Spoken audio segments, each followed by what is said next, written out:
skin even នេះចេញតាំងពីសមិញពេលល្ងាចម៉ោង 3 ណាប៉ុន្តែខ្ញុំណែ top up ម៉ោង 3 ភ្លឺភ្លាមពេកហ្នឹងពិបាកសម្រាប់ចិត្តដោយសារតែ even ហ្នឹងវាចាក់កដែរ full ticket ហ្នឹងដល់តែ 500 ពេកជាងបាទសម្រាប់ចុះសម្រាប់ឡើងហ្នឹងនៅតែដាក់ដដែលទេដោយសារតែកាយត្រូវអស់លុយនឹងឯងដឹងជាគិតអីច្រើនទេបើដឹងថាចេញ even មកនៅតែដាក់ដដែលខ្ញុំដាក់កញ្ចប់$14.69 សេនណាដែលត្រូវនឹង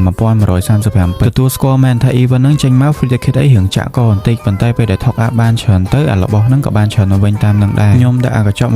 1135ពេកនេះហើយខ្ញុំបានប្រម៉ូទ diamond ឡើង800ហើយកញ្ចប់ដែលខ្ញុំដាក់ហ្នឹងគឺ full ticket តែម្ដងហើយបាន emote អីរៀងគ្រាន់បើដែរហ្នឹងខ្ញុំដាក់ឲ្យទាំងអស់គ្នាមើលនេះគឺគុណ2ហ្មងដោយសារតែដឹងថាអត់ចូលចិត្តចាំយូរដែរនិយាយមែនណាឃើញគេបើក skin ម្ដងតឹងត្រង់កន្លែងចាំមើលគេបើកអញ្ចឹងបើកហ្មងទៅដោយសារតែដឹងថា account ខ្លួនឯងនេះវាគ្មានសំណាងដល់ថ្នាក់ថាបើក10ដងបាន skin Layla Legend ហ្នឹងទេបើកនេះខ្ញុំបើកយកហ្មងនិយាយទៅចុចយកឲ្យទៅ claim ticket ហ្មងគ្មានកាត់អីច្រើនទេអូទាំងអស់គ្នាកុំភ្លេចសំពេជ្រលឿងផងដោយសារពេជ្រលឿងហ្នឹងថ្ងៃ9ហ្នឹងគេបើកឲ្យប្រើហើយពេជ្រលឿងហ្នឹងក៏អាចយកមកប្រើនៅក្នុង event ហ្នឹងបានដែរយកមកបើកនៅក្នុង event ហ្នឹងក៏បានដែរអញ្ចឹងវាក៏ចំណេញមួយយ៉ាងដែរទាំងអស់គ្នាដោយសារតែយើង top up បានទាំងពេជ្រខៀវហើយបានទាំង promote diamond ច្រើនដែរយើងកុំរំលង event អញ្ចឹងដោយសារតែ free ticket 2ដងអីនេះយើងបាន skin lucky box 1អីហើយឬមួយក៏ skin 11អីចឹងទេបាទ account គាត់សំណាងវិញខ្ញុំឃើញគាត់បើកតែ free ticket ម្ដងទេបានឡើង800 point ជាងក្នុង event ហ្នឹងប៉ុន្តែខ្ញុំអត់យកទេ account ខ្ញុំមិនអត់សំណាងរឿងចឹងសោះហ្មងខ្ញុំបើក free ticket ម្ដងហ្នឹងគឺបានតែ400 point ជាងហ្នឹងឯងមិនអីទេក៏យើងវាត្រូវតែអញ្ចឹងឯងខ្ញុំភាគច្រើនបើក skin event អីចឹងដល់តែ free ticket 2ដងហើយតាមលុយតិចតួចទៀតបានមក skin ហើយទាំងអស់គ្នាបើសិនជាចង់ដាក់ពេជ្រអីclaimយក ticket ទៅបើក skin នៅក្នុង event ហ្នឹងណាខ្ញុំក៏មានដាក់ឲ្យដែរបងប្អូនអាចឆាតចូល Telegram ឬមកក៏ page សិនទៅដោយសារតែ website ខ្ញុំធ្វើចិត្តហើយបើនិយាយពីតម្លៃវិញតម្លៃល្អមែនតើឡើងថោកហ្មងអញ្ចឹងអាចមករកដាក់ខ្ញុំបានអរគុណ